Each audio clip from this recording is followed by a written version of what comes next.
السلام علیکم ورحمۃ اللہ وبرکاتہ۔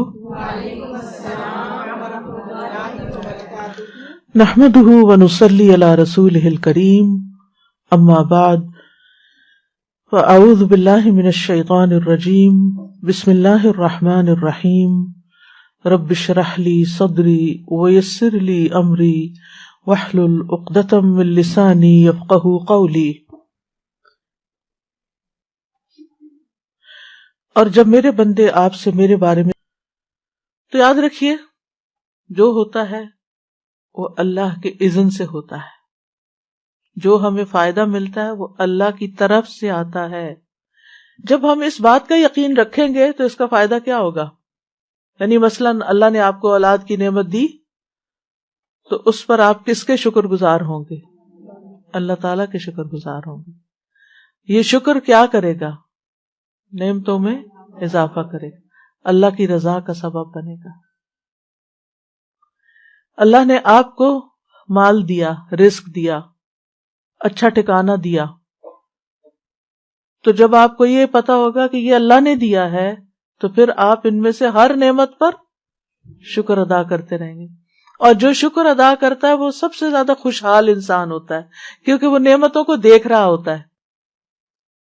جو ناشکرے لوگ ہوتے ہیں نا، ان کی سب سے بڑی سزا ہی ناشکرا پن ہے کہ ان کو نعمتیں نظر نہیں آتی۔ ان کے آس پاس نعمتوں کے ڈھیر ہوتے ہیں، لیکن وہ نہ ان کا دیکھنا انجوائے کرتے ہیں، نہ ان کی پریزنس کو فیل کرتے ہیں کہ اللہ کا شکر ہے یہ ہیں۔ ان کو صرف نظر آ رہا ہوتا ہے جو نہیں ہوتا۔ اولاد ہے، اس کی پریزنس ایک نعمت ہوتی، ان سے پوچھے جن کے پاس نہیں ہے۔ لیکن اگر ان میں کسی قسم کی کوئی کمی ہے یا ان کے ساتھ کوئی مشکل ہے، ہم صرف وہی دیکھتے رہتے ہیں۔ اور اللہ نے چونکہ ہر چیز کا ایک وقت مقرر کر رکھا ہے نا، اس وقت کے آنے پر اولاد کو بھی وہ چیز مل جائے گی، ان کا بزنس فلرش کر جائے گا، ان کی جاب لگ جائے گی، ان کی ڈگری پوری ہو جائے گی، ان کی شادی ہو جائے گی، ان کے بچے ہو جائیں گے۔ ہر چیز کا ایک وقت ہے بھائی، اس نے اپنے وقت پر ہی ہونا ہے۔ لیکن ہم چونکہ وقت سے پہلے چاہتے ہیں، اس لیے ہم پریشان رہتے ہیں اور پھر شکر ادا نہیں کرتے کہ الحمدللہ صحیح سلامت ہے۔ اگر یہ بیمار پڑے ہوتے اور ہمیں ان کی خدمت کرنی پڑ جاتی، آپ دیکھیے ان پیرنٹس کو جن کے بچے اسپیشل بچے ہیں اور وہ اب تک اپنے والدین کی مدد کے محتاج ہیں۔ آپ نے بھی ایسی مائیں دیکھی ہوں گی، ان کی زندگی میں صرف وہی چیز رہ جاتی ہے، یعنی وہ اپنا آپ بھی بھول جاتی ہے۔ وہ ہماری طرح آزادی سے گھوم پھر نہیں سکتی، انجوائے نہیں کر سکتی۔ تو اگر انسان دنیاوی معاملات میں اپنے سے نیچے والوں کو دیکھے تو اس کے دل کو قرار آ جائے کہ شکر ہے تو نے مجھے صحیح سلامت بچہ دیا ہے۔ کیا ہوا اگر اس بچے کو آپ نے یہ نہیں دیا، جو بھی چیز اس کی زندگی میں کمی ہے؟ کیونکہ عموماً مائیں اپنے سے بھی زیادہ اپنے بچوں کی زندگی میں جو کمی ہوتی ہے اس کا غم کھائے رکھتی ہیں۔ اور اگر ہم تھوڑا سا اپنا طریقہ بدل لیں، انہی بچوں کے بارے میں شکر ادا کرنا شروع کر دیں، اللہ تیرا شکر ہے تو نے دیا، اللہ تیرا شکر ہے زندگی ہے، صحت ہے، سلامتی ہے، اللہ تیرا شکر ہے۔ آپ دیکھیے اس شکر کے بنا پر اللہ سبحانہ وتعالیٰ آپ کو وہ بھی دے دے گا جو اب تک نہیں ملا، جو آپ مانگ رہے ہیں، کیونکہ شکر نعمتوں کو کھینچ لاتا ہے۔ اور ناشکری ہر وقت غم دکھ کی فریاد کرتے رہنا، ہر وقت پریشان رہنا یہ نعمتوں کو اور دور کر دیتا ہے۔ تو یاد رکھیے تقدیر پر ایمان لانا ہمارے ایمان کا حصہ ہے، اور ایمان کی حقیقت اس وقت تک نہیں انسان کو پتہ چلتی جب تک وہ تقدیر پر ایمان نہیں رکھتا۔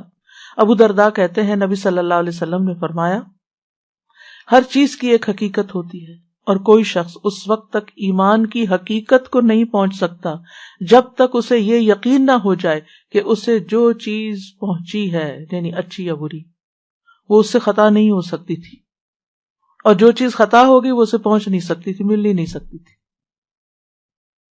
یعنی جو شخص اس بات کو سمجھ جاتا ہے، یعنی جو دعا قبول ہو گئی وہ ہونی ہی تھی، اور جو نہیں ہوئی اس نے نہیں ہونا تھا۔ تو جب تک انسان کو یہ بات سمجھ نہ آئے تو اس وقت تک وہ ایمان کی حقیقت کو نہیں پہنچتا. یعنی ایمان اس بات کا تقاضا کرتا ہے کہ اللہ سبحانہ وتعالیٰ کی کمپلیٹ اتھارٹی پر انسان کا ایمان ہو، کہ اصل قادر مطلق. یہ کیوں کہتے ہیں قادر مطلق؟ مطلق ہوتا ہے ایبسلیوٹ، اصل تو قدرت اس کے پاس ہے.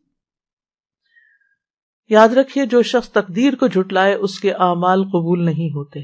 نبی صلی اللہ علیہ وسلم نے فرمایا 3 لوگوں سے اللہ نہ کوئی فرض قبول کرے گا نہ نفل.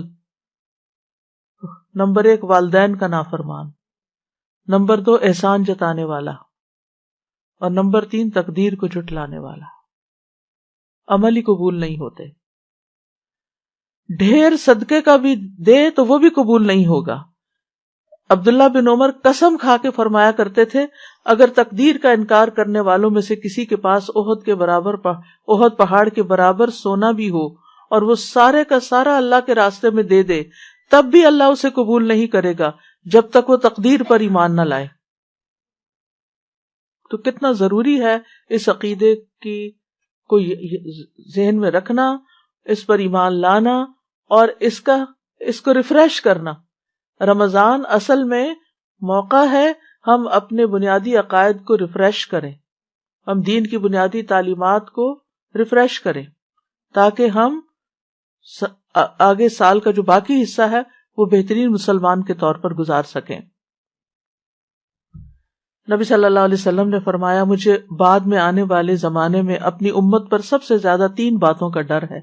نمبر 1 ستاروں پر ایمان لانا، نمبر 2 تقدیر کو جھٹلانا، اور نمبر 3 حکمران کا ظلم کرنا.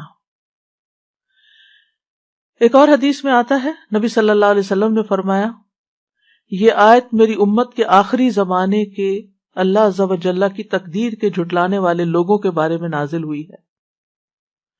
ذوقوا مس سقر انا کل شیء خلقناہ بقدر. دوزخ میں آگ لگنے کے مزے چکھو، بے شک ہم نے ہر چیز کو ایک مقرر اندازے پر پیدا کیا ہے. یعنی میری امت کے آخری حصے میں جو لوگ تقدیر پر ایمان نہیں لائیں یہ ان کا انجام اس آیت میں بیان ہوا ہے. آپ کو معلوم ہے نا کہ قرآن کی سب سے پہلی تفسیر خود نبی صلی اللہ علیہ وسلم نے کی کہ کس آیت کا مطلب کیا ہے. کچھ عمل سے کی اور کچھ زبان سے کی، اور پھر جو علم آپ نے آگے صحابہ کو دیا ان میں سے حضرت عبداللہ بن عباس مفسر قرآن ہے. یعنی یہ جو سورۃ القمر کی آیات ہے 48-49 ذوقوا مس سقر، جہنم کی آگ لگنے کا مزہ چکھو، انا کل شیء خلقناہ بقدر، ہم نے ہر چیز کو ایک مقرر اندازے میں پیدا کیا، ہم نے ہر چیز کی تقدیر مقرر کی ہے. پھر اسی طرح آپ صلی اللہ علیہ وسلم